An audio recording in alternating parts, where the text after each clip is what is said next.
चक्रवर्ती जगद्वंदे जगद्गुरु ಸಿದ್ಧಾರೂಢರನ್ನು ಎಲ್ಲರೂ ಸ್ಥಾಪಿಸಿಕೊಂಡು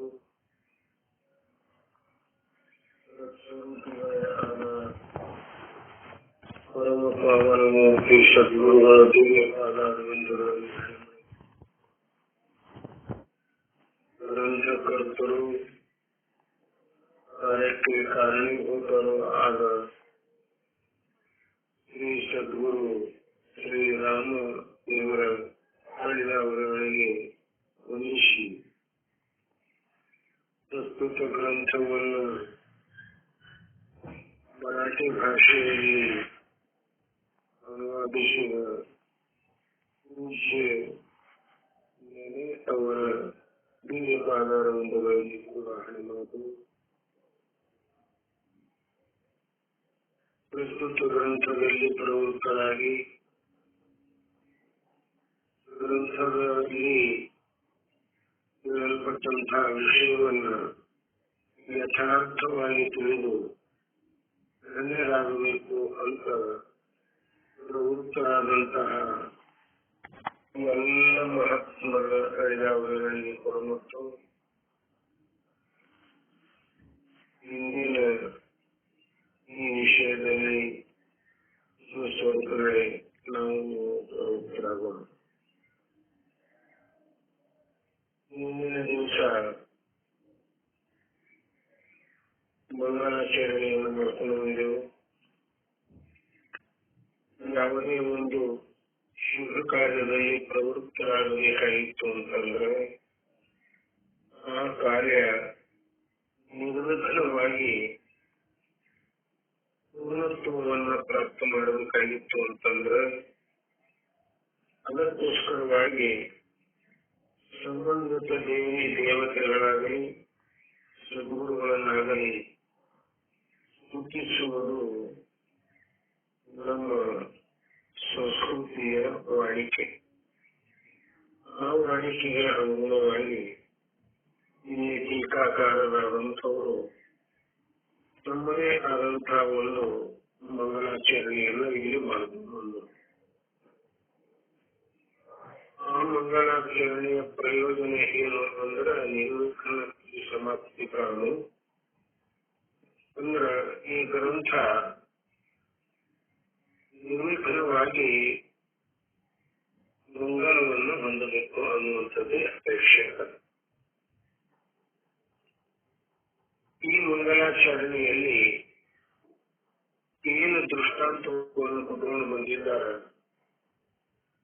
ಆ ದೃಷ್ಟಾಂತದಲ್ಲಿ ರಾಮ, ಸೀತೆ, ಸಮುದ್ರ, ತನ್ನಲ್ಲಿ ಆ ಸಮುದ್ರದ ಮೇಲೆ ಕಟ್ಟಿದಂತಹ ಸೇತುವೆ, ಈ 4 ಶಬ್ದಗಳು ಅಲ್ಲಿ ಬರ್ತಾ ಇವೆ. ಅವುಗಳ ಬಗ್ಗೆ ವಿಶೇಷವಾಗಿ ಹೇಳುವುದಕ್ಕೆ ತಿಳ್ಕೊಳ್ಳುವುದರಲ್ಲಿ ಮುಂದಿನ ದಿವಸ ನಡೆದುಕೊಂಡು ಬಂದಂತಹ ವಿಷಯ, ಈ ಮಂಗಳಾಚರಣೆಯನ್ನು ಮಾಡಿದ ನಂತರ ಮತ್ತೆ ಒಂದು ಆರ್ಯಾವೃತ್ತ ಬರ್ತಾ ಇದೆ. ಪೂರ್ವದಲ್ಲಿ ಸ್ವಲ್ಪ ವ್ಯಾಕರಣ ಕಡೆಗೆ ನಿಮ್ಮನ್ನು ಕರೆದೊಯ್ತಾ ಇದ್ದೇನೆ. ಇಲ್ಲಿ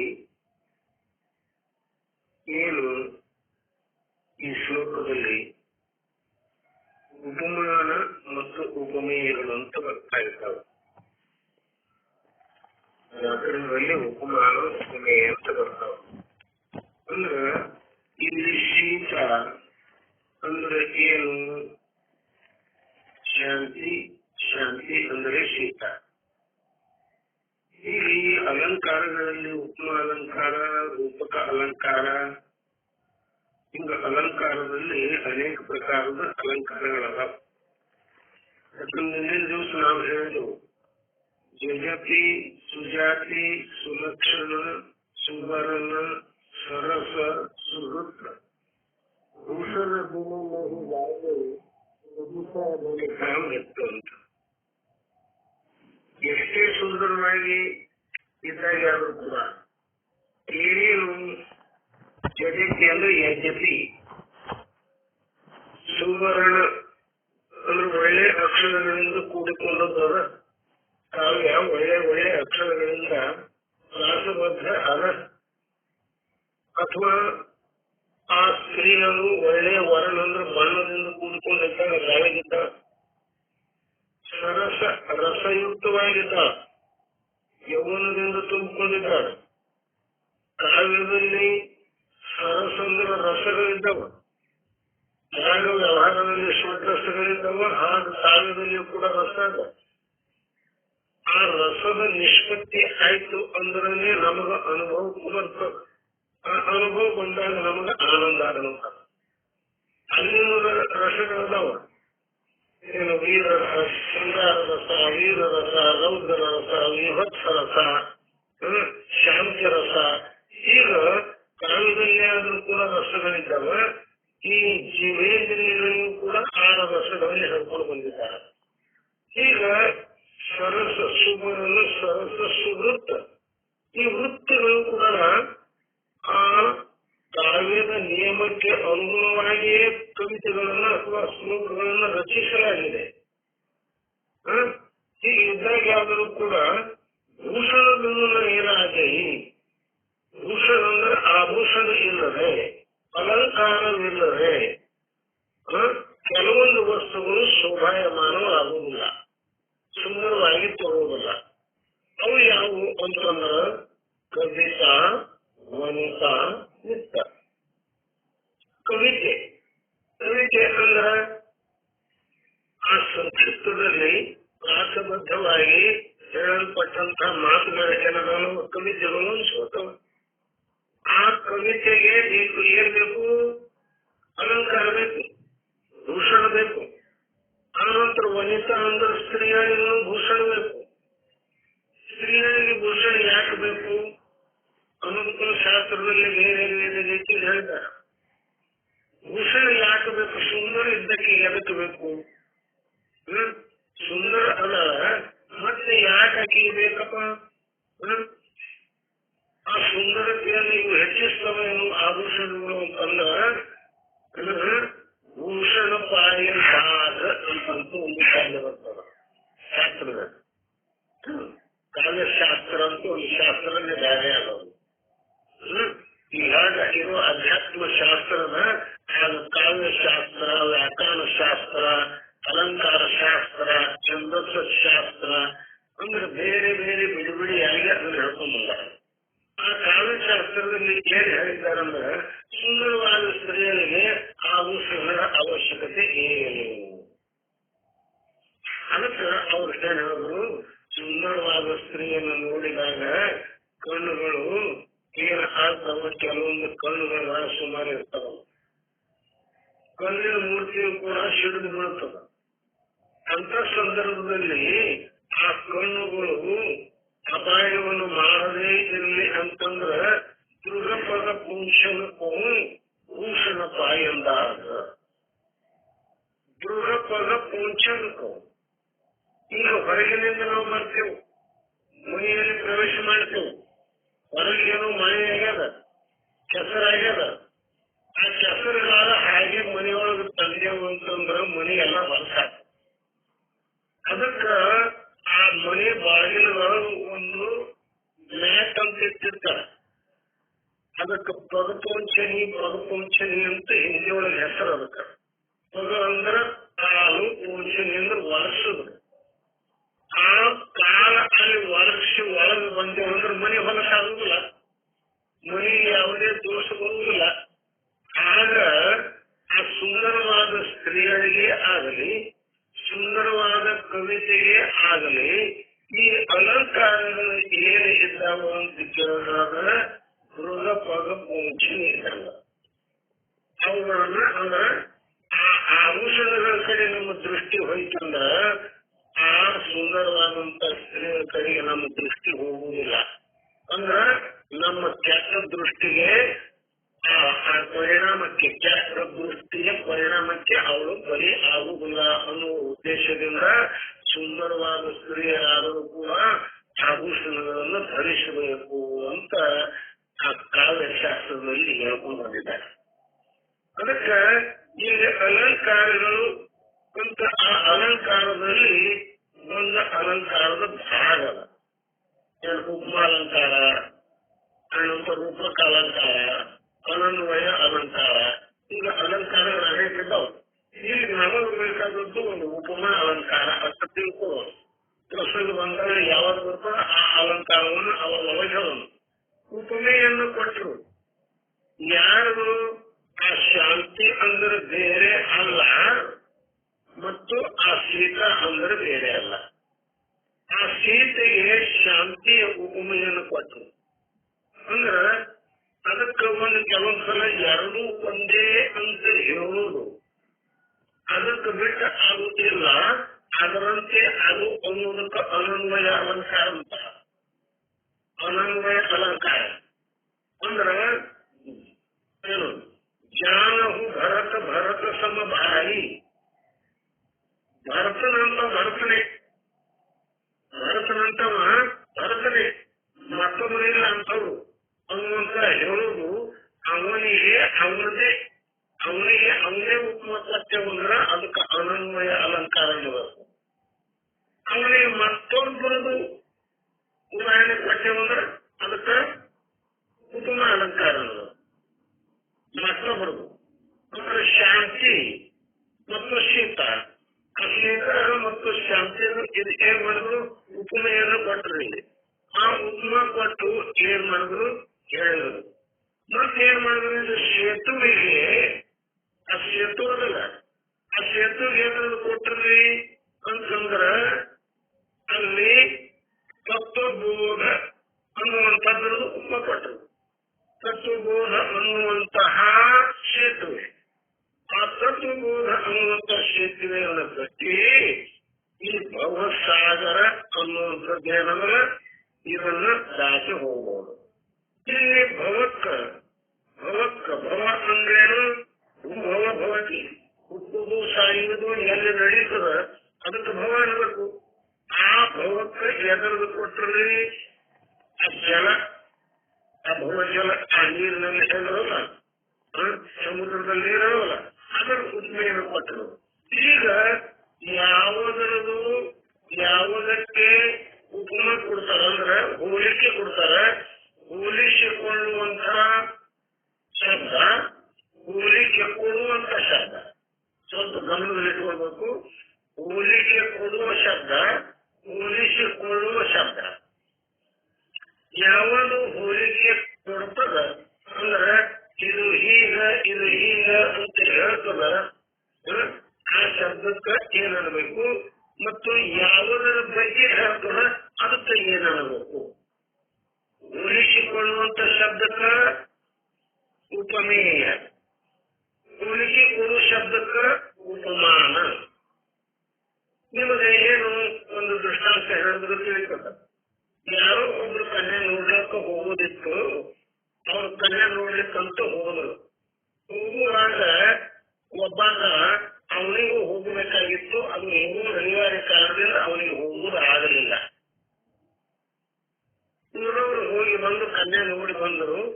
ಕನ್ಯೆ ಪಾಸನ ಮಾಡಿದ್ರು. ಈಗ ಯಾವತ್ತು ಹೋಗಬೇಕಾಗಿತ್ತು ಅನಿವಾರ್ಯವಾಗಿ ಹೋಗಿಲ್ಲ. ಆತ ಅವ್ರಿಗೆ ಕೇಳಲ್ಲ, ಅಪ್ಪ ಕನ್ಯೆ ನೋಡಿ ಬಂದ್ರೇನು? ಹೌದು ನೋಡಿ ಬಂದೆವು. ಮತ್ತೆ ಹೇಗಿದ್ದಾರ ಹುಡುಗಿ ಅಂತ ಕೇಳಲ್ಲ. ಹೇಗಿದ್ದಾರ ಹುಡುಗಿ ಅಂತಂದ್ರ ಅವ್ರಿಗೆ ಏನ್ ಹೇಳಿದ್ರು? ನಮ್ಮ ಊರಾಗ ಆ ಸಂಗಣ್ಣ ಗೌಡ್ರು ಏನಿದ್ದಾರಲ್ಲ, ಆ ಸಂಗಣ್ಣ ಗೌಡ್ರ ಮಗಳು ಸವಿತಾ, ಆ ಸವಿತಾ ಹೇಗ ಅದಳ ಹಾಗೆ ಅದಲ್ಲ ಆ ಹುಡುಗಿ ಅಂತ ಹೇಳುದು. ಈಗ ಆ ನೋಡಿ ಬಂದ ಹುಡುಗಿ ಮತ್ತು ಈ ಸವಿತಾ ಇವ್ರು ಇಬ್ಬರಿದ್ದಾರೆ. ಇವ್ರು ಇಬ್ಬರಲ್ಲಿ ಒಬ್ಬರು ಉಪಮಾನ ಇದ್ದಾರ, ಒಬ್ಬರು ಉಪಮೇಯ ಇದ್ದಾರೆ. ನೋಡಿ ಬಂದ ಹುಡುಗಿ ಉಪಮೇಯ, ಈ ಊರನ್ನು ಸಂಗನಗೌಡರ ಮಗಳು ಹುಡುಗಿ ಕೆಲವರೆಗೂ ಉಪಮಾನ. ಈಗ ಉಪಮಾನ ಉಪಮೇಯಗಳಿಂದ ಕೂಡಿಕೊಂಡಂಥದ್ದು ಈ ಪದ್ಯ. ಇದನ್ನು ಕೂಡ ನಮಗ ಒತ್ತಿ ಇರಬೇಕಂತ ಸಂಕ್ಷಿಪ್ತವಾಗಿ ಆ ವ್ಯಾಕರಣದ ವಿಷಯವನ್ನು ನಾನು ಹೇಳ್ಕೊಂಡು ಬಂದೆ. ಈಗ ಇಂಥದ್ದು ಇಲ್ಲಿ ಎಲ್ಲವನ್ನೂ ಹೇಳ್ಕೊಂಡು ಬಂದು ಒಂದೊಂದೇ ಮಾತನ್ನ ಬಿಡಿಬಿಡಿಯಾಗಿ ಏನಪ್ಪಾ ಅಂತಂದ್ರ ಇಲ್ಲಿ ಹೇಳ್ಕೊಂಡು ಬಂದರು. ಇನ್ನ ಅದನ್ನು ಸ್ವಲ್ಪ ನೀವು ಗ್ರಂಥದಲ್ಲಿ ಏನಪ್ಪಾ ಅಂತಂದ್ರ ಅಂದ್ರ ಓದ್ಕೊಂಡ್ರ ಮತ್ತಿಷ್ಟು ತತ್ವದ ಸುಸ್ಪಷ್ಟವಾಗಿ ಅದರ ಅರ್ಥವನ್ನು ನೀವು ತಿಳಿಯಬಹುದು. ಮತ್ತಿನ ಗ್ರಂಥ ಇಲ್ಲ ಅಂತಂದ್ರೆ ಸ್ವಲ್ಪ ತೊಂದರೆ ಆಗ್ತದ.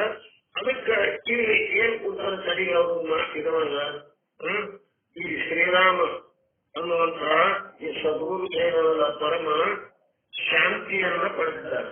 ಅಲ್ಲಿ ಯಾಗ ಅವ್ರ ಶಾಂತಿ ಇದ್ದಾರಲ್ಲ, ಆಗ ಪರಮ ಶಾಂತಿಯಿಂದ ಕೂಡಿಕೊಂಡಂತ ಆ ಸದ್ಗುರು ಏನಿದ್ದಾರಲ್ಲ, ನಮಗೆ ಏನ್ ಮಾಡ್ಬೇಕಾಗಿದೆ, ಈಗ ನಮ್ಮ ಮೇಲೆ ಅನುಗ್ರಹವನ್ನು ಮಾಡಬೇಕಾಗಿದೆ. ಅದಕ್ಕೆ ಜ್ಞಾನ ಪ್ರಮಾಣ ರಾಮಚಂದ್ರ ರಾವಣಾದಿ ರಾಕ್ಷಸಂತ ನಾಶಕರಣರ आहे, त्याचप्रमाणे राम सद्गुरु कामक्रोधाದಿ ರೂಪ ರಾಕ್ಷಸಂತ ನಾಶ करणार आहे. ಆ ದೃಷ್ಟಾಂತದಲ್ಲಿ ಇಲ್ಲಿ ಏನು ಮೊದಲದಲ್ಲಿ ರಾಮಚಂದ್ರ ಏನಿದ್ದಾನ, ಕಾಮ ಕ್ರೋಧ ಅನ್ನುವಂತ ಈ ಅರಿಷಡ್ ವರ್ಗಗಳನ್ನ ಏನಂದ್ರೆ ಇಲ್ಲಿ ರಾವಣಾದಿಗಳು, ರಾವಣ ಕುಂಭಕರ್ಣಾದಿಗಳು ಏನಿದ್ದಾರಲ್ಲ, ಅವರಿಗೆ ಈ ಕಾಮ ಕ್ರೋಧಾದಿಗಳ ಉಪಮೇಯ ಕೊಟ್ಟು ಹೇಳಿದ್ರು. ಅವರನ್ನು ಹೇಗ ಆತ ನಾಶ ಮಾಡಲ್ಲ, ಅದೇ ರೀತಿಯಾಗಿ ಸದ್ಗುರು ಅನ್ನುವಂತ ಈ ರಾಮ ಇಲ್ಲಿನ ಉತ್ತಮ ಮತ್ತು ಉತ್ತಮ ಉಪಮೇಯದ ಇಲ್ಲಿನು ಆ ಸದ್ಗುರು ಅನ್ನುವಂತ ರಾಮ ಏನ್ ಮಾಡ್ತಾರಂದ್ರ, ಶಿಷ್ಯನಲ್ಲಿ ಇರ್ತಕ್ಕಂತ ಕಾಮ ಕ್ರೋಧಾದಿಗಳು ಏನು ಹರಿಷಡ್ ವರ್ಗಗಳಿದ್ದಾವ, 6 ಪ್ರಕಾರದ ಶತ್ರುಗಳಿದ್ದಾವ, ಅವುಗಳನ್ನು ನಾಶ ಮಾಡ್ತಾನೆ ಅಂತ ಹೇಳ್ಕೊಂಡು अదే प्रकारವಾಗಿ ಮತ್ತೆ ज्याप्रमाणे श्रीरामचंद्राने आपल्या सेनेला समुद्रातून पार नेण्याच्या हेतूने समुद्रावर सेतू बांधला, त्याचप्रमाणे श्रीराम सद्गुरूने मुमुक्ष जनांचा संसार समुद्राच्या पार नेण्यासाठी त्यावर तत्वबोध सेतू बांधला आहे. ಇಲ್ಲಿ ಮತ್ತೊಂದು ಉಪಮಾನ ಕೊಟ್ಟ ಏನ್ ಹೇಳಿದ್ರು, ಯಾವ ರೀತಿಯಾಗಿ ಶ್ರೀರಾಮಚಂದ್ರನು ಆ ಪರಮಶಾಂತಿ ಅಂತ ಸ್ಥಿತಿಯನ್ನು ಪಡೆಯುವುದಕ್ಕೋಸ್ಕರವಾಗಿ ಸಮುದ್ರದ ಮೇಲೆ ಏನು ಸೇತುವೆಯನ್ನು ಕಟ್ಟಿ ಆ ಸೇತುವೆ ಮುಖಾಂತರವಾಗಿ ಶ್ರೀಲಂಕೆಯನ್ನು ಪ್ರವೇಶಿಸಿ ಆ ಪರಮಶಾಂತಿ ರೂಪ ಸ್ಥಿತಿಯನ್ನು ಪಡೆದನು.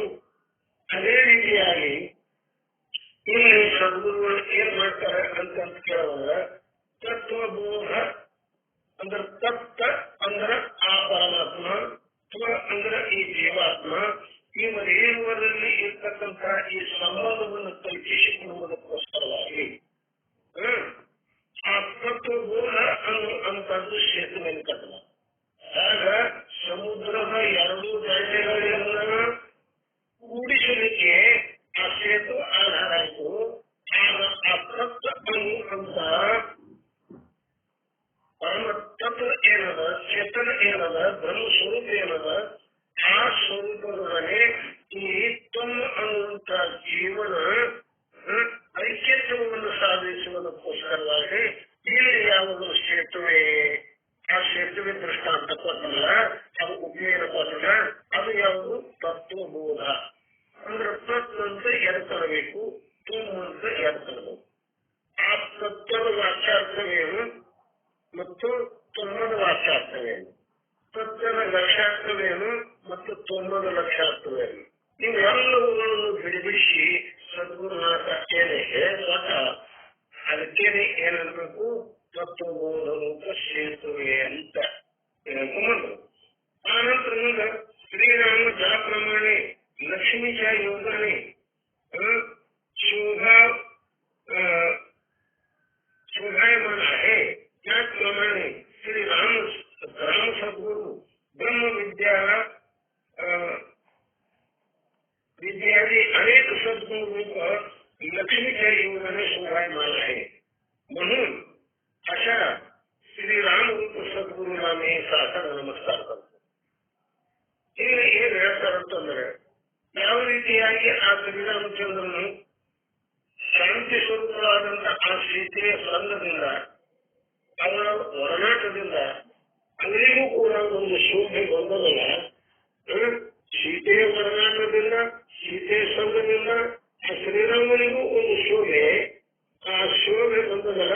ಅದೇ ರೀತಿಯಾಗಿ ಸದ್ಗುರುಗಳಿಗೆ ಯಾವುದರ ಸಂಘದಿಂದ ಶೋಭೆ ಬಂದದಂತ ಕೇಳಿದಾಗ ಬ್ರಹ್ಮ ವಿದ್ಯಾದಿ ಅನೇಕ ಸದ್ಗುರು, ಬ್ರಹ್ಮ ವಿದ್ಯೆಯೇ ಮೊದಲು ಮಾಡಿಕೊಂಡು ಸದ್ಗುರುಗಳಲ್ಲಿ ಅನೇಕ ಶೋಭಾಯಮಾನ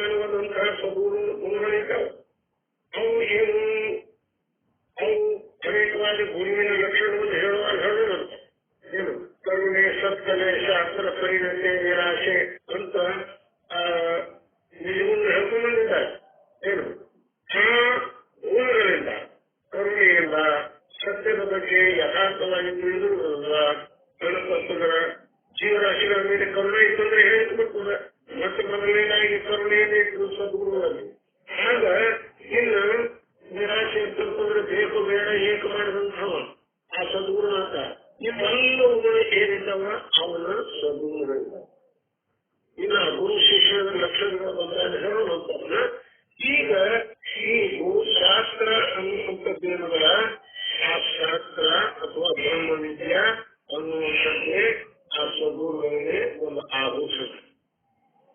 ಯಾವ ಗುರುವಿನಲ್ಲಿ ಆ ಬ್ರಹ್ಮ ವಿದ್ಯೆ ಅದ ಅದೇ ಅವನಿಗೆ ಕಾಂತಿ, ಅವರೇ ಅದು ಶೋಭ. ಅಂತ ಶೋಭ ಅಂತ ಕಾಂತಿಗಳಿಂದ ಅಂತ ಆಭರಣಗಳಿಂದ ಯುಕ್ತವಾದಂತಹ ಆ ಸದ್ಗುರುಗಳಿಗೆ ನಾನು ಸಾಷ್ಟಾಂಗ ನಮಸ್ಕಾರವನ್ನು ಮಾಡುತ್ತೇನೆ ಅಂತ ಇಲ್ಲಿ ಹೇಳ್ಕೊಂಡು ಇಲ್ಲಿ ನಮಸ್ಕಾರ ಎದಕ್ಕೆ ತಿಂತಾರ ಅದನ್ನು ನಾವು ಮಾಡಿದೆ. ತನ್ನ ನಿಕೃಷ್ಟತೆ ಮತ್ತು ಯಾರನ್ನು ಕುರಿತು ಶರಣು ಹೋಗಿರುವೆವೋ ಅವರ ಶ್ರೇಷ್ಠತೆಯನ್ನು ವ್ಯಕ್ತ ಮಾಡುವುದಕ್ಕೆ ನಾವು ನಮಸ್ಕಾರ ಅಂತೀವಿ. ಅಂಥವರಿಗೆ ನಾವು ಶರಣ ಹೋಗುತ್ತೇವೆ. ಇನ್ನು ಸಾಷ್ಟಾಂಗ ಅಂತೂ ಒಂದು ಶಬ್ದ ಬಂದದ್ದು. ಸಹ ಅಷ್ಟ ಅಂಗ ಸಾಷ್ಟಾಂಗ. ಅಷ್ಟ ಅಂಗಗಳನ್ನು ಕೂಡಿಕೊಂಡು ನಮಸ್ಕಾರವನ್ನು ಮಾಡಬೇಕು. ಗುರುಗಳ ಮುಂದೆ ನಮಸ್ಕಾರ ಹೇಗೆ ಮಾಡಬೇಕು ಅಂತ ಕೇಳಿದ್ರೆ ಅಷ್ಟಾಂಗ ಸಹಿತವಾಗಿ ಮಾಡಬೇಕು ಅಂತ ಶಾಸ್ತ್ರದಲ್ಲಿ ಹೇಳ್ತಾ ಬಂದಿದ್ದಾರೆ. ಆ ಅಷ್ಟ ಅಂಗಗಳು ಯಾವುವು ಅನ್ನುವಂಥದ್ದನ್ನು ತಿಳಿಯುವುದು ಅವಶ್ಯಕತೆ. ಆದ್ದರಿಂದ ಆ ಅಷ್ಟ ಅಂಗಗಳನ್ನ ಬಹಳ ಸುಂದರವಾಗಿ ನಿಜಗಳು ಹೇಳ್ಕೊಂಡು ಬಂದಿದ್ದಾರೆ. ಏನ್ ಹೇಳ್ಯಾರವರು? ಎರಡು ಪದವೆರಡು, ಕರವೆರಡು, ಭುಜವೇನೆ ನೊಸಲು ಎರಡು, ನೆಲಸೌಕಲು ಅಷ್ಟಾಂಗದಿ ನಲಿಸಿ ಗುರುವರ್ಯ ಕರುಣಿಸು ಎಂತರಂಗನು. ಏನವು ಎಂಟು ಅಂಗಗಳು ಅಂದ್ರೆ ಪದವೆರಡು, ಎರಡು ಪಾದ, ಮತ್ತೆ ಏನು ಕರವೆರಡು, ಈ ಹಸ್ತಗಳು ಕೈಗಳೆರಡು, ಆನಂತರ ಭುಜವೆರಡು ಅಂದ್ರೆ ಎಷ್ಟಾದ್ರೆ ಆಡಗಳು, ಎರಡು ಕಾಲ, ಎರಡು ಕೈಯ, ಎರಡು ಭುಜಗಳು ಮತ್ತು ನೊಸಲು ಮತ್ತು ಎದೆ. ಈ ಎದೆ ಮತ್ತು ನೊಸಲು ಅಂದ್ರೆ ಎದೆ, ಇವು ಎರಡು. ಈ ಒಟ್ಟಾರೆ ಎಷ್ಟಾದ್ರು ಎಂಟದು. ಈ ಅಷ್ಟಾಂಗಗಳು ಆ ಭೂಮಿಗೆ ತಗುಲುವಂತೆ ಅಂದ್ರೆ ಅಷ್ಟ ಅಂಗ. ಈ ಎಂಟು ಅಂಗಗಳು ಭೂಮಿಗೆ ತಗುಲುವಂತೆ ನಾವು ದಂಡಾಕಾರವಾಗಿ ಇದರ ದಂಡ ನಮಸ್ಕಾರ, ದಂಡ ನಮಸ್ಕಾರ, ದಂಡ ಬಡಿಗೆ. ಆ ಬಡಿಗೆ ಸರಳವಾದಂತಹ ಬಡಿಗೆ ಇತ್ತಂದ್ರೆ ಅದು ಭೂಮಿ ಮೇಲೆ ಬಿದ್ದಾಗ ಅದರ ಸಂಪೂರ್ಣ ಅಂಗ ಭೂಮಿಗೆ ಯಾವ ರೀತಿಯಾಗಿ ಆಣಿಕೊಂಡು ಇರುತ್ತದೆಯೋ ಅದೇ ರೀತಿಯಾಗಿ ನಮ್ಮ ಈ ಎರಡು ಅಂಗಗಳನ್ನ ನಾವು ಭೂಮಿಗೆ ತಗುಲುವಂತೆ ನಮ್ಮ ಶರೀರದ ಆಧಾರವನ್ನು ಅಳವಡಿಸಿ ಆ ಸದ್ಗುರುಗಳಿಗೆ ನಾವು ನಮಸ್ಕಾರವನ್ನು ಮಾಡಬೇಕು ಅಂತ ಇಲ್ಲಿ ಹೇಳ್ಕೊಂಡು ಅದಕ್ಕೆ ಇನ್ನು ಮುಂದಿನ ಒಂದು ಮತ್ತೆ ಆರ್ಯಾವೃತ್ತಂ ಅಂತ ಮತ್ತೊಂದು ಪದ್ಯ ಈ ಶ್ಲೋಕ ಅಲ್ಲಿ ಬರ್ತದೆ. ಅಲ್ಲಿ ಅದು ಏನದ ಅದನ್ನು ನೋಡೋಣ. ಪಂಚೀಕರಣ ವ್ಯಾಖ್ಯಾ ಶುಭಬೋಧಾರ್ಥ ಕರೋಮ್ಯಂ ಸರಳಂ ಸಂಸ್ಕೃತ ವಾಕ್ ಜ್ಞಾನ ಗುಜರ ಸದ್ಭಾಷೆಯ ಮೋಕ್ಷಣ.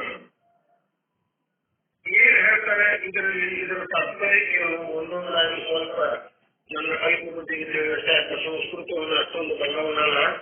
ಮಹಾತ್ಮರು ಎಲ್ಲಾದ್ರೂ ತಪ್ಪುಗಳು ಅದನ್ನು ನನಗೆ ಮಾರ್ಗದರ್ಶನ ಮಾಡ್ಕೊಂತ ಕೇಳುತ್ತಾ ಪಂಚೀಕರಣ ವ್ಯಾಖ್ಯಾನ. ಈ ಪಂಚೀಕರಣ ಅನ್ನುವಂತಹ ಈ ಗ್ರಂಥದ ವ್ಯಾಖ್ಯೆಯನ್ನ ಅದರ ನಿರೂಪಣೆಯನ್ನ ಅದರ ವಿಷಯವನ್ನು ಸ್ಪಷ್ಟವಾಗಿ ತಿಳಿಸುವ ಆ ಜ್ಞಾನ ಏನದ ಅದಕ್ಕೆ ವ್ಯಾಖ್ಯಾ ಅನ್ನಬೇಕು.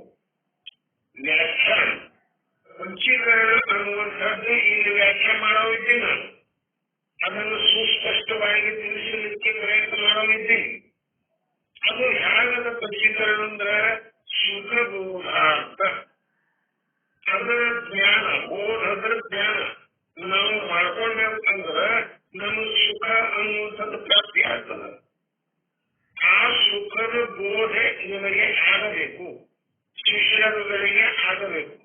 ಆ ಸುಖದ ಅನುಭೂತಿ ಅವರಿಗೆ ಆಗಬೇಕು ಅನ್ನುವಂತಹ ಸದುದ್ದೇಶದಿಂದ ಕರೋಮಿ ಅಹಂ, ಕರೋಮಿ ಮಾಡುತ್ತೇನೆ, ಅಹಂ ಅಂದ್ರೆ ನಾನು ಮಾಡುತ್ತೇನೆ. ಏನ್ ಮಾಡುತ್ತೇನೆ? ಆ ಬೋಧವನ್ನ ಸರಳ ಅತ್ಯಂತ ಸುಗಮವಾದ ರೀತಿಯಲ್ಲಿ ಅವರಿಗೆ ತಿಳಿಯುವಂತೆ ಈ ಪಂಚೀಕರಣ ಅನ್ನುವಂಥ ಗ್ರಂಥದ ಬೋಧನೆಯನ್ನ ನಾನು ಮಾಡ್ತೀನಿ ಅಂತ ಶ್ಲೋಕದಲ್ಲಿ ಈ ಮೊದಲನೇ ಅರ್ಧಭಾಗದಲ್ಲಿ ಹೇಳ್ತೀನಿ. ಇನ್ನು ಎರಡನೇ ಅರ್ಧಭಾಗದಲ್ಲಿ ಏನಾದ್ರ ಸಂಸ್ಕೃತ ವಾಕ್ ಅಜ್ಞಾನ, ಸಂಸ್ಕೃತವಾದ ಜ್ಞಾನ, ಸಂಸ್ಕೃತದ ವಾಣಿ ಏನದ, ಸಂಸ್ಕೃತ ಭಾಷೆ ಏನದ, ಆ ಭಾಷೆಯ ಅಜ್ಞಾನ. ಯಾರು ಅಜ್ಞರೋ, ಯಾರು ಸರಿಯಾಗಿ ಅದರ ಸಂಸ್ಕೃತ ಭಾಷೆಯನ್ನು ತಿಳಿಯಲು ಅಸಮರ್ಥರೋ ಅಂಥವರ ಸಲುವಾಗಿ ನಾನು ಏನು ಮಾಡ್ತಾ ಇದ್ದೇನೆ?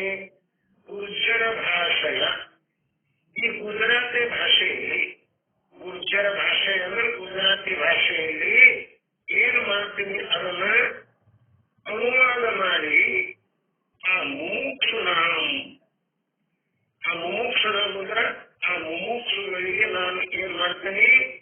ಬೋಧನೆಯನ್ನ ಮಾಡ್ತಾ ಇದ್ದೇನೆ ಅಂತ ಹೇಳ್ಕೊಂಡ್ಬರ್ತಾರೆ. ಅದ್ರಲ್ಲಿ ಏನು ಅಂತಂದ್ರೆ ಈ ಪಂಚೀಕರಣ ಅನ್ನುವಂತಹ ಗ್ರಂಥ, ಈ ಗ್ರಂಥ ಆ ಕೇಳುವವರಿಗೆ ಅಂದ್ರೆ ಮುಮುಕ್ಷುಗಳಿಗೆ ಸುಲಭವಾಗಿ ತಿಳಿಬೇಕು ಅನ್ನುವಂತಹ ಉದ್ದೇಶದಿಂದ ಆ ಸಂಸ್ಕೃತದಲ್ಲಿ ಇದ್ದಂತಹ ಈ ಪಂಚೀಕರಣ ಅನ್ನುವಂತಹ ಗ್ರಂಥವನ್ನ ನಾನು ಅದನ್ನ ಗುಜರಾತಿ ಭಾಷೆಯಲ್ಲಿ, ನಿಮ್ಮ ಮಾತೃಭಾಷೆಯಲ್ಲಿ ಸುಲಭವಾಗಿ ತಿಳಿಯುವುದಕ್ಕೋಸ್ಕರವಾಗಿ ಅದನ್ನು ಅನುವಾದ ಮಾಡಿ ತಿಳಿಸುತ್ತೇನೆ ಅಂತ ಹೇಳ್ಕೊಂಡು ಬಂದ. ಯಾರಿಗೆ ತಿಳಿಸುತ್ತೇನೆ? ಈ ಗ್ರಂಥವನ್ನು ತಿಳಿಯಲಿಕ್ಕೆ ಅಧಿಕಾರಿಗಳು ಯಾರು ಅಂದ್ರೆ ಮುಮುಕ್ಷರು. ಯಾರಿಗೆ ಮೋಕ್ಷದ ಪ್ರಬಲವಾದ ಇಚ್ಛೆ ಇದೆಯೋ, ಮೋಕ್ಷವನ್ನು ಪಡೆಯಬೇಕು ಅನ್ನುವಂಥ ಪ್ರಬಲ ಇಚ್ಛೆ ಯಾರಿಗದ ಅವರಿಗೆ ಮಾತ್ರ ಈ ಗ್ರಂಥವನ್ನು ತಿಳಿಯುವುದರಿಂದ ಫಲ ಆಗ್ತದೆ. ಯಾರಿಗೆ ಅದರ ಇಚ್ಛೆ ಇಲ್ಲವೋ ಅವರು ಕೇಳಿದಾಗಾದ್ರೂ ಕೂಡ ಅದು ಫಲ ಕೊಡುವುದಿಲ್ಲ. ಅದರ ಸಲುವಾಗಿ ಇಲ್ಲಿ ಮೋಕ್ಷ ಅಂದ್ರೆ ಮೋಕ್ಷಕ್ಕೆ ಇಚ್ಛಾ ಕರ್ಮಿ ವಾಲ ಮುಮುಕ್ಷ ಅಂದ್ರೆ ಮೋಕ್ಷದ ಇಚ್ಛೆಯನ್ನು ಯಾರು ಬಯಸುತ್ತಾರೆ ಅವರಿಗೆ ಮುಮುಕ್ಷು ಅನ್ನಬೇಕು. ಇನ್ನು ಮೋಕ್ಷವೇ ಅಂದರೆ ಏನ್ರಿ? ಅದು ಒಂದು ಶಬ್ದದ ಬಗ್ಗೆ ಹೇಳಿಲ್ಲ. ಜನರ ಇಚ್ಛಾ, ಆನಂತರ ಸ್ತ್ರೀ ಇಚ್ಛಾ, ಪುತ್ರ ಇಚ್ಛಾ, ಜನದಾನದ ಇಚ್ಛಾ, ಇಂಥವೆಲ್ಲ ನಮ್ಗೆ ಇಚ್ಛಾ ನಮ್ಗೆ ಗೊತ್ತದ. ದ್ರವ್ಯದ ಇಚ್ಛಾ. ಆದ್ರೆ ಇದು ಮೋಕ್ಷ ಅಂತ ಏನು ಶಬ್ದ ಪ್ರಯೋಗ ಮಾಡಿರಲ್ಲ ಗುಣಾದ, ಅದು ನಮಗೆ ತಿಳಿಯಲಿಲ್ಲ. ಆ ಮೋಕ್ಷ ಅಂತ ಎದಕ್ಕೆ ಪಡೆಯಬೇಕು ಅಂತ ಕೇಳಿದಾದ್ರೆ ಗುರುಗಳಂದ್ರು, ಅಪ್ಪ ಮೋಕ್ಷ ಅಂದ್ರೆ ಎದಕ್ಕಂದ್ರ ಸರ್ವ ದುಃಖ ನಿವೃತ್ತಿ ಪರಮಾನಂದ ಪ್ರಾಪ್ತಿ ಅಂದ್ರೆ ಮೋಕ್ಷ. ಈ ಸರ್ವ ದುಃಖ ನಿವೃತ್ತಿ ಮತ್ತು ಪರಮಾನಂದ ಪ್ರಾಪ್ತಿ ಅಂತ ನೀವು ಹೇಳ್ಕೊಂಡು ಬಂದಿರಿ ಗುರುನಾಥ. ಆ ದುಃಖರೇ ಅಂತ ಎದಕ್ಕಂತಾರ ಮತ್ತು ಸರ್ವ ದುಃಖ ಅಲ್ಲಕತ್ತಿಲ್ಲ, ದುಃಖದ ಸ್ವಲ್ಪ ಒಂದು ಅದ, ಅದರ ಸರ್ವ ದುಃಖ ಅಂತ ಅಲ್ಲಕತ್ತಿರಲಿಲ್ಲ. ಆ ಸರ್ವ ದುಃಖ ಏನು? ಸರ್ವ ದುಃಖಕ್ಕ ಏನ್ ಹೇಳ್ಕೊಂಡ್ಬಂದರು? ಅಜ್ಞಾನ ಮತ್ತು ಕಾರ್ಯರೂಪ ಈ ದೇಹಾದಿ ಪ್ರಪಂಚವೇ ಸರ್ವ ದುಃಖ. ಅಜ್ಞಾನವೇ ಮೊದಲು ಮಾಡಿಕೊಂಡು ಆ ಅಜ್ಞಾನದ ಕಾರ್ಯವಾದಂತಹ ಈ ದೇಹಾದಿ ಪ್ರಪಂಚ ಎನ್ನುವುದು ಇದು ಏನದಲ್ಲ ದುಃಖಕ್ಕ ಮೂಲದ. ಅಂದ್ರೆ ಅಜ್ಞಾನ ಮತ್ತು ಈ ದೇಹಾದಿ ಪ್ರಪಂಚ. ಈ ದೇಹಾದಿ ಪ್ರಪಂಚ ಅಂದ್ರೆ ದೇಹ ಒಂದೇ ಇಲ್ಲ. ಈ ದೇಹದಲ್ಲಿ ಮತ್ತೆ ಬೇರೆ ಬೇರೆ ಅವಯವಗಳಿದಾವೆ. 5 ಅಂದ್ರೆ ಪಂಚ ಜ್ಞಾನೇಂದ್ರಿಯಗಳಿದ್ದಾವೆ, ಪಂಚ ಕರ್ಮೇಂದ್ರಿಯಗಳಿದ್ದಾವೆ, ಚತುರ ಅಂತಃಕರಣಗಳಿದ್ದಾವೆ. ಇವೆಲ್ಲ ಇದ್ದಾವೆ ನೋಡ್ರಿ. ಇವೆಲ್ಲವುಗಳು ಏನದವ?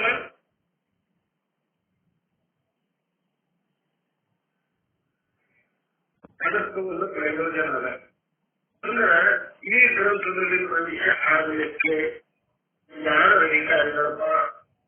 ಆ ಗ್ರಂಥದ ವಿಷಯ ಏನದ, ಆ ಗ್ರಂಥಕ್ಕೂ ಮತ್ತು ಆ ಅಧಿಕಾರಿಗೂ ಆ ವಿಷಯಕ್ಕೂ ಮತ್ತು ಗ್ರಂಥಕ್ಕೂ ಏನು ಸಂಬಂಧ, ಮತ್ತ ಆ ಗ್ರಂಥದಲ್ಲಿ ಪ್ರವೇಶ ಆಗಿ ಅದರೊಳಗೆ ಸಂಬಂಧ ಪಡೆಯುವುದರಿಂದ ಏನು ಪ್ರಯೋಜನ, ಇವೆಲ್ಲವೂ ತಿಳಿಯದೇ ಹೋದಾದರೆ ಯಾರೂ ಕೂಡ ಗ್ರಂಥದಲ್ಲಿ ಪ್ರವೇಶ ಆಗುವುದಿಲ್ಲ. ಅದಕ್ಕೆ ಸಂಸ್ಕೃತದಲ್ಲಿ ಒಂದು ಮಾತ ಇದಕ್ಕೆ ನಾನು ಅನ್ಕೊಂಡು ಬಂದಿದ್ದೆ, ಪದೇ ಪದೇ ಹೇಳ್ತಾ ಇದ್ದೇನೆ. ಪ್ರಯೋಜನೇನ ವಿನಃ ಮಂದೋಪಿ ನ ಪ್ರವೃತ್ತಂತೆ. ಪ್ರಯೋಜನವಿಲ್ಲದೆ, ಯಾವುದೇ ಒಂದು ಲಾಭವಿಲ್ಲದೆ, ಯಾವುದೇ ಒಂದು ತನಗೆ ಬೇಕು ಅನ್ನುವಂತಹ ಬಯಕೆಯ ವಿಷಯವಿಲ್ಲದೆ ಯಾರೂ ಕೂಡ ಆ ವಿಷಯದಲ್ಲಿ ಪ್ರವೃತ್ತರಾಗುವುದೇ ಇಲ್ಲ. ಬೇಕನ್ನುವುದು ಮೊದಲು ಬೇಕು. ಆ ಬೇಕನ್ನುವುದು ಏನು ಬೇಕು, ಆ ವಸ್ತುವನ್ನು ಪಡೆಯುವುದಕ್ಕೋಸ್ಕರವಾಗಿ ಏನು ಪ್ರಯತ್ನ ಮಾಡಬೇಕು, ಆ ನಂತರ ಮಾತ್ರ ಮೊದಲು ಬೇಕನ್ನುವುದಿದ್ದಾಗ ಮಾತ್ರ ಪ್ರಯತ್ನ ನಂತರದ ವಿಷಯ. ಆಗ ಇಲ್ಲಿ ಆ ಪ್ರಯೋಜನ ಅನ್ನುವಂಥದ್ದು ಈ ಗ್ರಂಥದಲ್ಲಿ ಅದ ಅನ್ನುವಂಥದ್ದನ್ನ ಹೇಳ್ತಾರೆ. ಇದರ ಅನುಬಂಧ ಅಂತ ಅದಕ್ಕೆ ಹೆಸರು ಕೊಟ್ಟಿದ್ದಾರೆ. ಈ ಅನುಬಂಧನೆ ಎದಕ್ಕಬೇಕು ನಮಗೆ ತಿಳಿಲಿಲ್ಲ. ಬಂಧ ಅಂದ್ರೆ ಬಂಧನ, ಅದು ಬಂಧನ ಅಂದ್ರೆ ಕಟ್ಟುವುದು, ಕಟ್ಟಿ ಹಾಕುವುದು, ಇದನ್ನ ಅರ್ಥ ಆಗ್ತದೆ. ಈಗ ಅನುಬಂಧ ಅಂದ್ರೆ ಇಲ್ಲಿ ಶಾಸ್ತ್ರದಲ್ಲಿ ಬಂದು ಅದಕ್ಕೆ ಏನ್ರಿ ಅರ್ಥ, ಬೇರೆ ಬೇರೆ ಸಂದರ್ಭಗಳಲ್ಲಿ ಬೇರೆ ಬೇರೆ ಶಬ್ದದ ಅಥವಾ ಒಂದೇ ಶಬ್ದದ ಅನೇಕ ಅರ್ಥಗಳು. ಬೇರೆ ಬೇರೆ ಸಂದರ್ಭಗಳಲ್ಲಿ ಒಂದೇ ಶಬ್ದದ್ದು ಅನೇಕ ಅರ್ಥಗಳಾಗ್ತವೆ. ಆಯಾ ಸಂದರ್ಭಕ್ಕೆ ಅನುಗುಣವಾಗಿ ನಾವು ಅರ್ಥವನ್ನು ಮಾಡ್ತೇವೆ.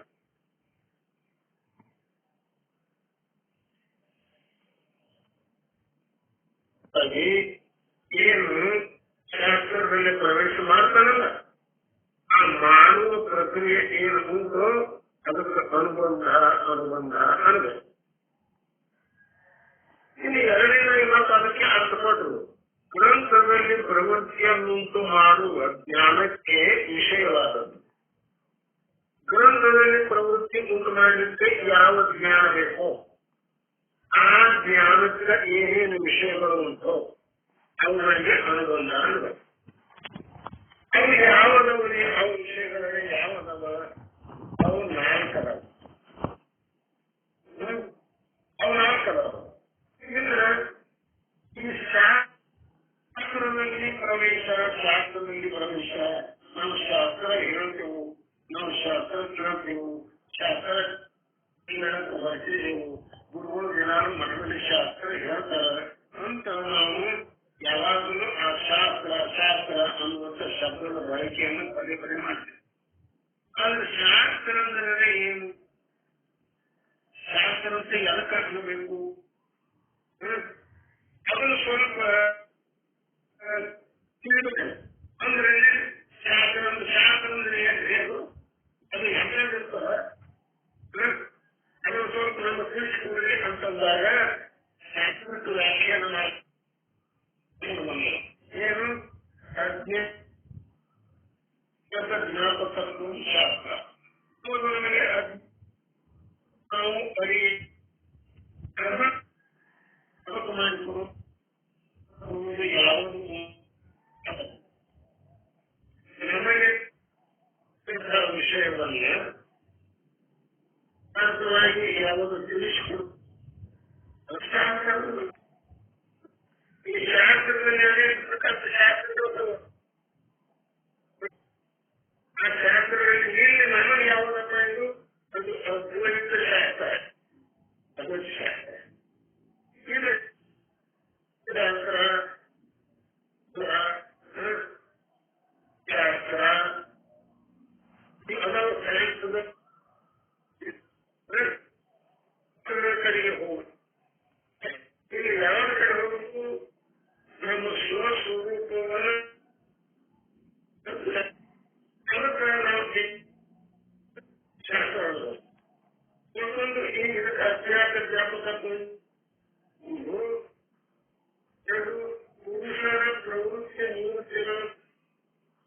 ಪ್ರವೇಶಿಸುತ್ತಾನೆಯೋ ಅದು ಪ್ರವೃತ್ತಿ ಯಾವುದ ಪ್ರವೃತ್ತರಾಗಬೇಕು, ಯಾವುದರಲ್ಲಿ ಪ್ರವೃತ್ತರ ತಿಳಿಸಿಕೊಟ್ಟೆ ಯಾವುದರ ಅದಕ್ಕೂ ಶಾಸ್ತ್ರ. ಇದು ಪುರುಷರು ಪುರುಷರು ಒಂದು ಶಬ್ದ ಬಂದವು. ಚಂದ್ರೋದಯ ಪುರುಷ ಅಂತಲ್ಲ, ವಸತಿ ಇದು ಪುರುಷ. ಈ ಪುರಾಣಗಳ ಈ 8 ಪುರಗಳಲ್ಲಿ ಇರ್ತಕ್ಕಂಥವರಿಗೆ ಪುರುಷರು. ಆ ಪುರುಷರಿಗೆ ಏನಿರಬೇಕು? ಜೀವ ಇರಬೇಕು. ಅವರಿಗೆ ಜೀವಾತ್ಮ ಇರಬೇಕು. ಈ ಜೀವಾತ್ಮನ ಇಚ್ಛೆಗೆ ವಿಷಯ. ಇಲ್ಲಿ ಪುರುಷ ಅಂತ ಯಾಕೆ ಬಂತು ಅನ್ನೋದಕ್ಕೆ 8 ಪುರಗಳಲ್ಲಿ ವಾಸ ಮಾಡಿದವರಿಗೆ ಪುರುಷ ಅಂತ ಚಂದ್ರೋದಯ ಮುಂದಿನ ವಿಷಯ. ಆದರೂ ಕೂಡ ನಾನು ಹೇಳ್ತಾ ಇದ್ದೇನೆ, ಆ 8 ಪುರಗಳು ಯಾವುವು? ಜ್ಞಾನೇಂದ್ರಿಯ ಪಂಚಕ ಒಂದು. ಈ ಶರೀರದಲ್ಲಿ 5 ಜ್ಞಾನೇಂದ್ರಿಯಗಳು. ಇದು ಒಂದು ಪುರ. ಕರ್ಮೇಂದ್ರಿಯಗಳಾದ ಈ ಶರೀರದಲ್ಲಿ ಆ ಕರ್ಮೇಂದ್ರಿಯ ಪಂಚಕ ಇವು 5 ಕೂಡಿ ಒಂದು ಪುರ ಡಯಾಗ್ರಾಮ್. ಅನಂತರ ಪ್ರಾಣ ಪಂಚಕ ಈ ಶರೀರದಲ್ಲಿ ಬಂದು 5 ಪ್ರಕಾರದ ಪ್ರಾಣಗಳ ವಾಯುಗಳ ಅವು ಯಾವ ಯಾವ ಸ್ಥಾನದಲ್ಲಿ ಇದ್ದುಕೊಂಡು ಏನೇನು ಕೆಲಸ ಮಾಡ್ತಾವೋ ಮುಂದೆ ಬರುವುದೇ ಅದ. ಅದು ಒಂದು ಪುರ. ಯಾವುದು? ಪ್ರಾಣ ಪಂಚಕ. ಎಷ್ಟಾದರೂ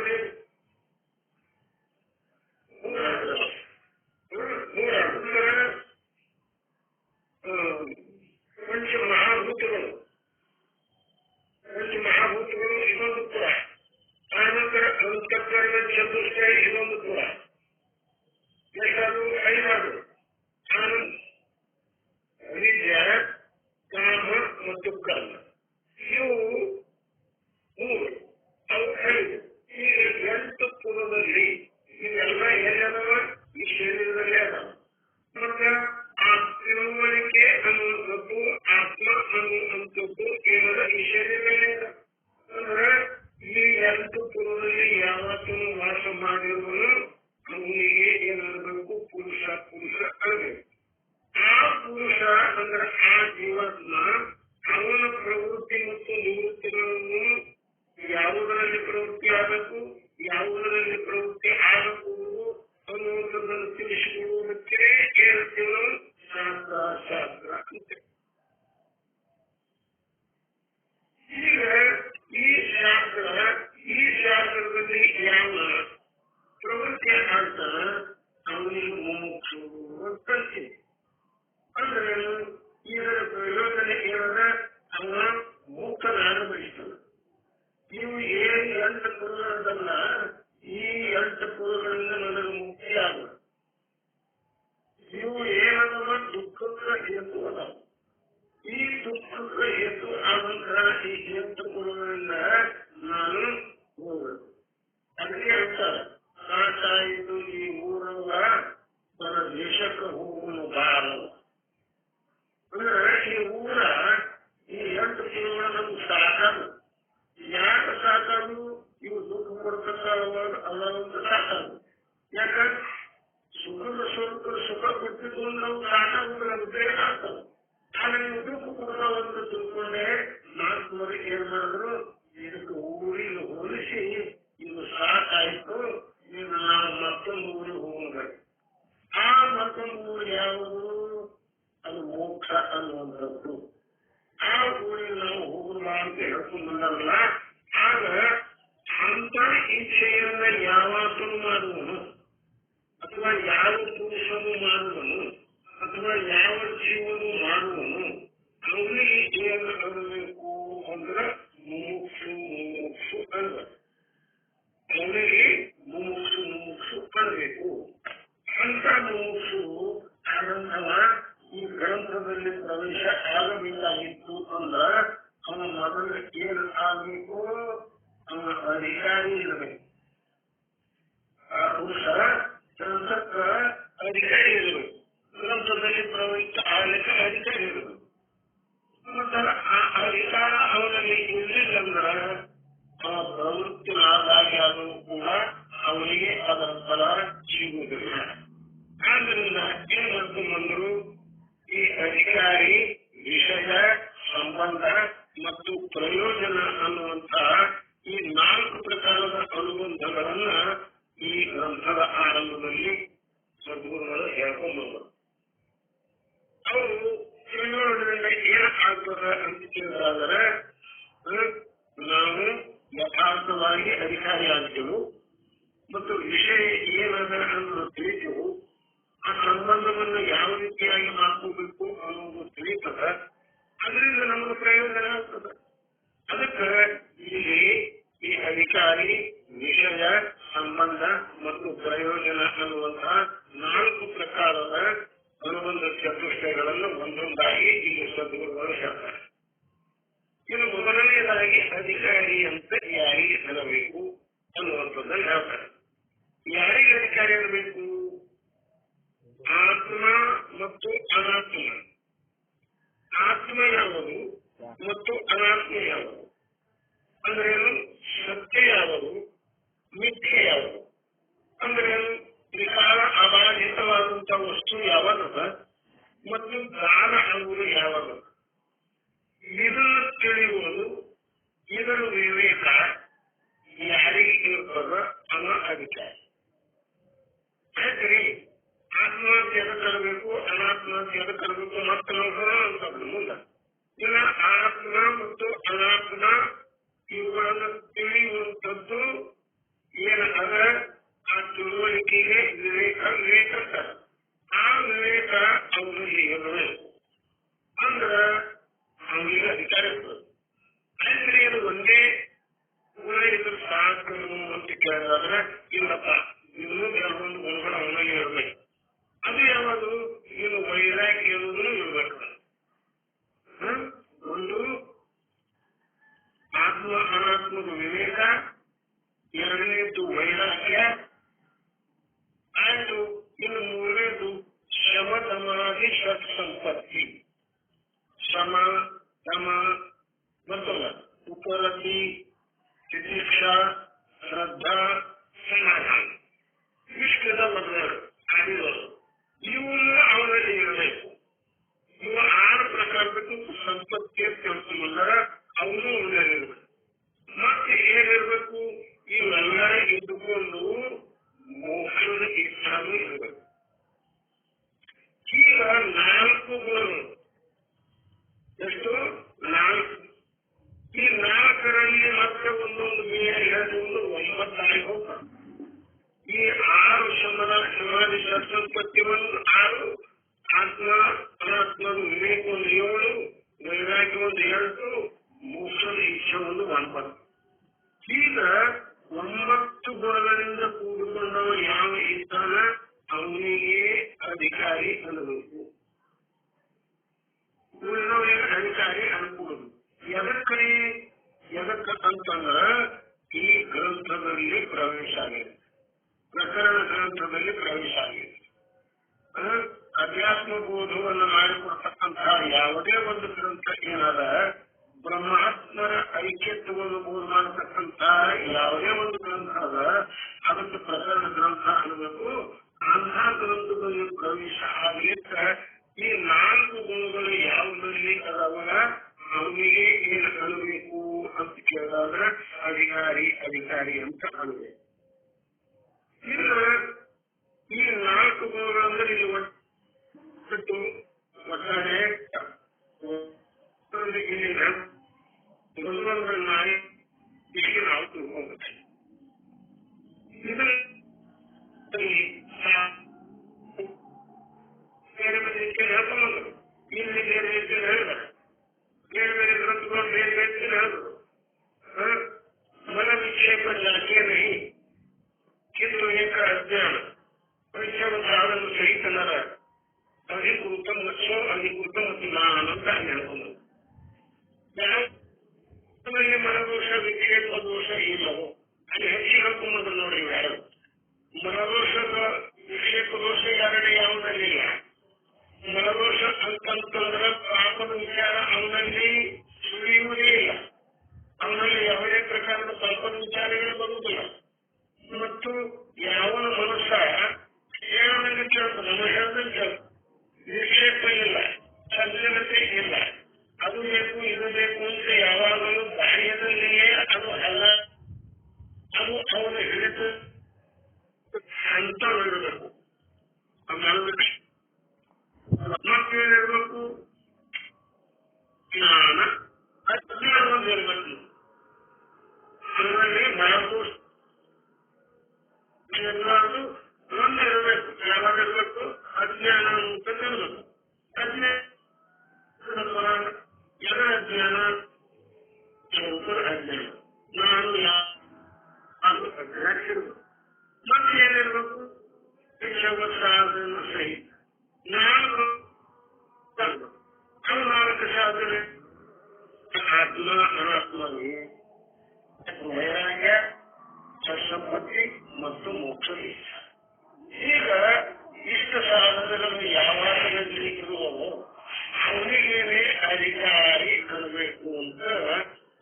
ಆಗಿತ್ತು ಅಂದ್ರೆ ಯಾವ್ದ್ರಲ್ಲಿ ಮಲದೋಷ ಇಲ್ಲವೋ ವಿಶೇಷ ಇಲ್ಲವೋ ಅವನಿಗೆ ಅಂತ ವಿಚಾರ ಬರ್ತದ. ಇವರಿಗೆ ಬರುವುದಿಲ್ಲ. ಅದನ್ನು ನಾವು ಅಧ್ಯಯನ ಮಾಡಿ ಆತ್ಮ ವಿವೇಕಾಂತಿ ಅದಕ್ಕೆ ಅನ್ನಬೇಕು. ಆತ್ಮ ಮತ್ತು ಅನಾತ್ಮದ ವಿವೇಕಾಂತಿ ಅದಕ್ಕೆ ಅನ್ನಬೇಕು. ನಮಗೆ ಗೊತ್ತಿಲ್ಲ ಅದನ್ನು ನೀವು ಊಹಿಸಿಕೊಡಿ ಅಂತ ಆಶೀಷನಾದಂತ ಪ್ರಶ್ನೆ ಮಾಡಿದಾಗ ಅವರ ಸಂದರ್ಭಗಳು ಅದರ ಯಾರಕ್ಕಂತಾರ ನಾನು ಹೇಳ್ತೀನಿ ಅಂತ ಅವರು ಹೇಳ್ಕೊಂಡ್ಬಂದ್ರು. ಏನಂದ್ರು? आत्मस्वरूप नित्य आहे आणि त्याचा व्यतिरिक्त सर्व अनित्य आहे असा जो मनाचा निश्चय त्याचे नाव विवेक व तोच त्यातले पहिले साधन आहे. हे अर्थ आज त्याची व्याख्या ಅವನವರ ಕಂಠಸ್ಥಿರಬೇಕು. ಅಂದ್ರೆ ನಿತ್ಯ ಅಂದ್ರೆ चतुर अभाव रहित को नित्य कहिए. चतुर अभाव रहित ಅದಕ್ಕೆ ನಿತ್ಯ ಇರಬೇಕು. ಸತ್ಯ ಜಗತ್ತಬೇಕು. ತ್ರಿಕಾಲ ಅಭಾವಿತಕ್ಕೂ ಸತ್ಯ ಕಹಿಯೇ. ಈಗ ಒಂದೊಂದಕ್ಕೆ ಒಂದೊಂದು ಬೇರೆ ಬೇರೆ ಅರ್ಥಗಳು.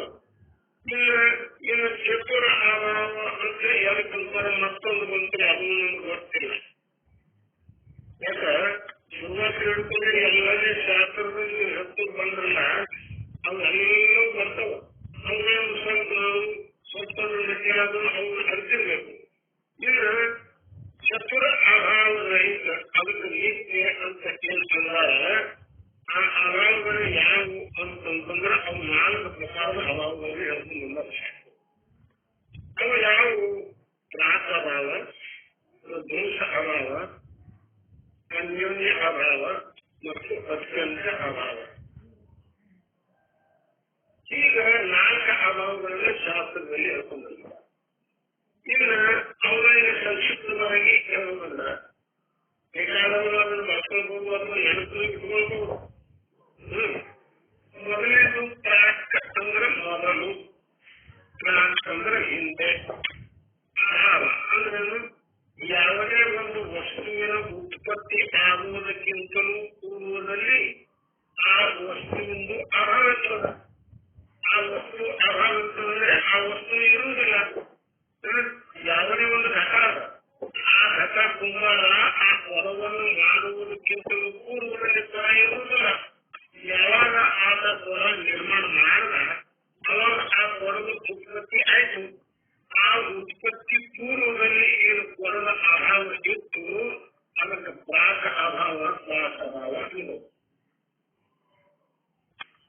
ಇನ್ನು ಎರಡನೇದಾಗಿ ಪ್ರಧ್ವಂಸ ಅಭಾವ. ಪ್ರಧ್ವಂಸ ಅಂದ್ರೆ ನಾಶ. ಆ ವಿಶೇಷವಾಗಿ ಅದು ನಾಶ ಆಯ್ತು ಅಂದ್ರೆ ಅದು ಇದೇ ವಸ್ತು ಅದ ಅನ್ನುವುದನ್ನು ತಿಳಿಯದ ಇರತಕ್ಕಂಥದ್ದು ಅಷ್ಟು ಪರ್ಯಂತರವೇ ಅದು ನಾಶ. ಅಂದ್ರೆ ಏನು? ಅದು ಒಳದು ಹೊರ ಬೋಗಿ ಆಯ್ತು, ಉತ್ಪತ್ತಿ ಆಗಿಬಿಡ್ತು. ಈಗ ಅದಕ್ಕೆ ನಾವು ಸ್ವರ ಅನ್ನುವುದಿಲ್ಲ, ಘಟ ಅನ್ನುವುದಿಲ್ಲ. ಅದಕ್ಕೆ ಒಬ್ಬರಿಗೆ ನಮ್ಮ ಬೋಗಿ ಅಂತೇವೆ. ಯಾವ ಭಾಷೆಯಲ್ಲಿ ಬೇರೆ ಬೇರೆ ಭಾಷೆಯಲ್ಲಿ ಬೇರೆ ಬೇರೆ ಪ್ರದೇಶದಲ್ಲಿ ಆ ಶಬ್ದಗಳು ಬೇರೆ ಬೇರೆ ಇರ್ತಾವ. ನಮಗೆ ಗೊತ್ತಿದ್ದದ್ದು ಒಬ್ಬರಿಗೆ ಅಥವಾ ಬೋಗಿ ಅಂತ ಈಗ ಶಬ್ದ ಗೊತ್ತದ. ಇನ್ನು ಬೇರೆ ಪ್ರದೇಶದಲ್ಲಿ ಅದಕ್ಕೆ ಮತ್ತೊಂದು ಅರ್ಥ ಇರ್ಬೋದು. ಅಂದ್ರೆ ಈಗ ಅದು ಒಳಿತು, ಅದು ನಾಶ ಆಯ್ತು.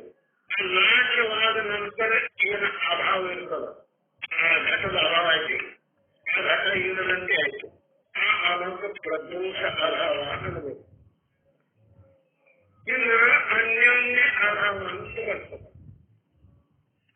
ಅನ್ಯರಲ್ಲಿ ಅನ್ಯದರ ಅಭಾವ. ಒಂದು ವಸ್ತುವಿನಲ್ಲಿ ಮತ್ತೊಂದು ವಸ್ತುವಿನ ಅಭಾವ. ಶಾಸ್ತ್ರದಲ್ಲಿ ಘಟಪಟ ಆಗಿದ್ರೆ ದೃಷ್ಟಾಂತವನ್ನು ಕೊಡ್ತಾರೆ. ಘಟದಲ್ಲಿ ಪಟದ ಅಭಾವ. ಅಂದ್ರೆ ಏನು?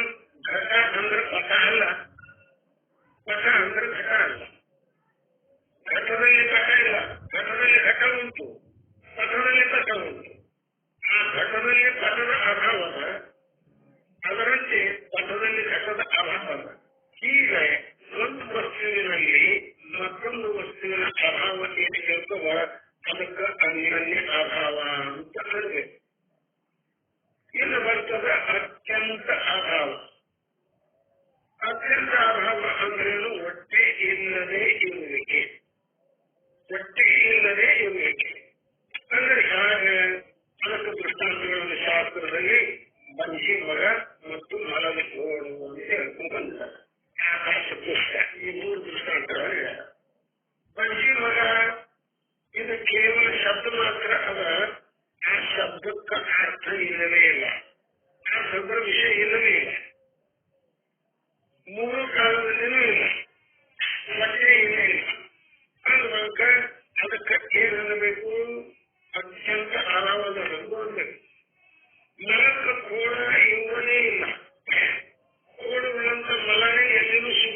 ಅತ್ಯಂತ ಅಭಾವ ಅಂದ.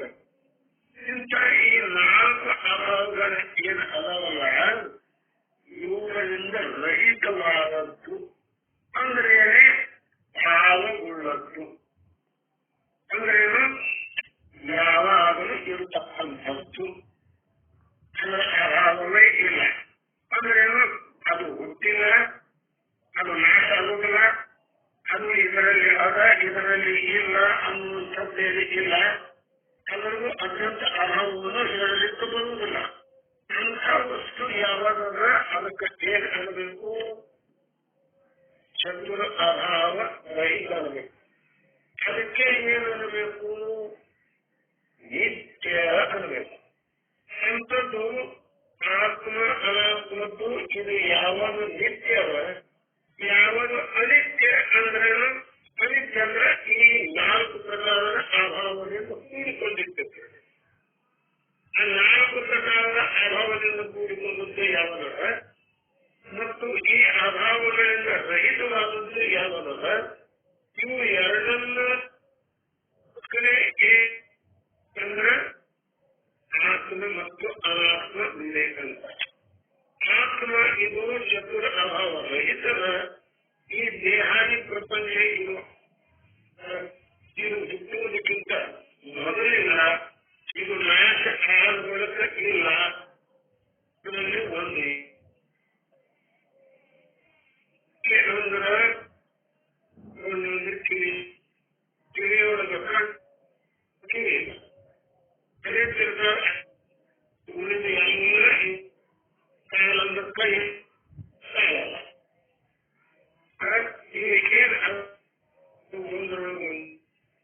ಮತ್ತೆ ಇವುಗಳು ಅತ್ಯಂತ ಅಭಾವನೆ ಅದ. ಇವು ಹುಟ್ಟುಬೇಕ್ರೆ ಮೊದಲು ಇಲ್ಲ, ನಾಶ ಆಗಬೇಕು ಇಲ್ಲ, ಮಧ್ಯದಲ್ಲಿ ತೋರಿ ಅಳಗ್ತಾವಲ್ಲ, ಆ ತೋರುವಾಗ ಇಲ್ಲಬೇಕಿಲ್ಲ ಅಂತ ಈಗ ತಿಳಿಯುವುದಕ್ಕೆ ಏನಂತಾರ? ಆತ್ಮ ಅನಾತ್ಮ ವಿವೇಕ ಅಂತಾರ. ಇದು ಅದರಲ್ಲಿ ಇರಬೇಕು, ಅಧಿಕಾರಿಯಾದವರಲ್ಲಿ. ಇದು ಎರಡನೇದು ವೈರಾಗ್ಯ ಅಂತ ಬಂತು. ವೈರಾಗ್ಯ ಅಂದ್ರೆ ಏನು? ಸಂಕ್ಷಿಪ್ತವಾಗಿ ಹೇಳ್ತೀನಿ, ಸಮಯ ಆಗುತ್ತೆ ಬಂದ್ರೆ. ಈ ಲೋಕದ ಭೋಗಗಳನ್ನೇ ಮೊದಲು ಮಾಡಿಕೊಂಡು ಸ್ವರ್ಗಲೋಕದ ಭೋಗಗಳ ಪರ್ಯಂತವಾಗಿ ಏನು ಭೋಗಗಳ ಅದಾವ, ಏನು ವಿಷಯಗಳ ಅದಾವ ಅಂತ ತಿಳಿ. ಅವು ತುಚ್ಛ ಹೇಗೆ? ಆತ್ಮನಿಷ್ಠ ಸ್ವನಿಷ್ಠ. ಆ ಕಾಗಿ ಮತ್ತು ಸ್ವರ್ಣಗಳ ಇಷ್ಟ ಅದರಂತೆ ಅವರ ಕಾರಿಗೆ ಅದಾವಂತ ತಿಳ್ಕೊಂಡು ಅವುಗಳಲ್ಲಿ ಪ್ರವೃತ್ತನಾಗದೇ ಇರುವುದು. ಅಂದ್ರೆ ಅವುಗಳ ಬಯಕೆಯನ್ನು ಮಾಡದೇ ಇರುವುದು, ಅವುಗಳನ್ನು ಬಯಸದೇ ಇರುವುದು. ಅದಕ್ಕೆ ವೈರಾಗ್ಯ. ವೈರಾಗ್ಯ ಬಯಸದೆವು ಯಾವುದೇ ಇಷ್ಟ ಮಾಡದೆವು ಅಂದ್ರೆ ಅದು ವೈರಾಗ್ಯ ಅಲ್ಲ. ಇದು ನಮಗೆ ದಾಯಕ, ಇದು ನಮಗೆ ದಾಯ, ಇದು ನಮಗೆ ಬೇಕಾಗಿಲ್ಲ. ಯಾಕೆ ಬೇಕಾಗಿಲ್ಲ? ಇದು ದೋಷಪೂರ್ಣವಾದದ್ದಲ್ಲ, ಇದು ದುಃಖಪೂರ್ಣವಾದದ್ದಲ್ಲ, ಇದು ಸಾಕು ಬೇಕುಗಳಿಂದ ಕೂಡಿಕೊಂಡಲ್ಲ. ಅದಕ್ಕೆ ಇದು ಶಾಶ್ವತವಾದಂತಹ ಸುಖ ಇಲ್ಲ. ಇದು ಸುಖದಕ್ಕೆ ತೋರಿದಾಗ್ಯಾದ ನಂತರ ದುಃಖಕ್ಕೆ ಕಾರಣ ಅದಕ್ಕಂತ ಬಿಟ್ಟುಬಿಡುವುದು ವೈರಾಗ್ಯ. ಇನ್ನು ಸಮಾಜ ಶಾಸ್ತ್ರ ಸಮಾಗಮ ಏನದಲ್ಲ 6 ಪ್ರಕಾರದವ. ಹೇಳ್ತದವ 6 ಪ್ರಕಾರಗಳು: ಶ್ರಮ, ದಮ, ಉಪರತಿ, ತಿತಿಕ್ಷಾ, ಶ್ರದ್ಧಾ ಮತ್ತು ಸಮಾಧಾನ. ಇವು 6 ಪ್ರಕಾರದ್ದು. ಇವು ಸಂಪತ್ತಿ ಅಂತ ಹೇಳ್ಕೊಂಡ. ಸಂಪತ್ತಿ ಏನಪ್ಪ? ಸುಖಕ್ಕೆ ಮೂಲ. ಎಲ್ಲರಿಗೂ ಗೊತ್ತದ. ಆ ಸಂಪತ್ತಿ ಇತ್ತಂದ್ರೆ ನಮಗೆ ಸುಖ ಆಗ್ತದ. ಆ ಧನ ವನಿತೆ ಸುತ್ತರು ಜಗ ತಿಳ್ಕೊಂಡು ಧನದ ಮರವ, ರಾಜ್ಯ ಮರವ, ವನಿತೆ ಸುತರ ನೋಡಿ ತನಕ ಧನಿಕನಾಗಿ ಕಾಣುತ್ತಿದ್ದ ಕನಸಿನಲ್ಲಿ ಇವೆಲ್ಲ ಅಷ್ಟಮಗಳನ್ನು ಅವೆಲ್ಲ ಸುಖಕ್ಕೆ ಕಾರಣ ಅಷ್ಟ. ಅವು ಎಷ್ಟು ಎಲ್ಲ ಸುಖಕ್ಕೆ ಕಾರಣ ತಿಳ್ಕೊಂಡಿದ್ವಲ್ಲ, ಅವು ಏನಲ್ಲ ಸುಖಕ್ಕಿಲ್ಲ. ಅದಕ್ಕೆ ಅವುಗಳಿಂದ ನಾವು ಯಾರ ನಿವೃತ್ತಿ ಆಗಬೇಕು ಅನ್ನುವಂಥದ್ದನ್ನ ಮತ್ತೆ ವಿಸ್ತಾರವಾಗಿ ಆ 6 ಪ್ರಕಾರದ ಸಂಪತ್ತಿ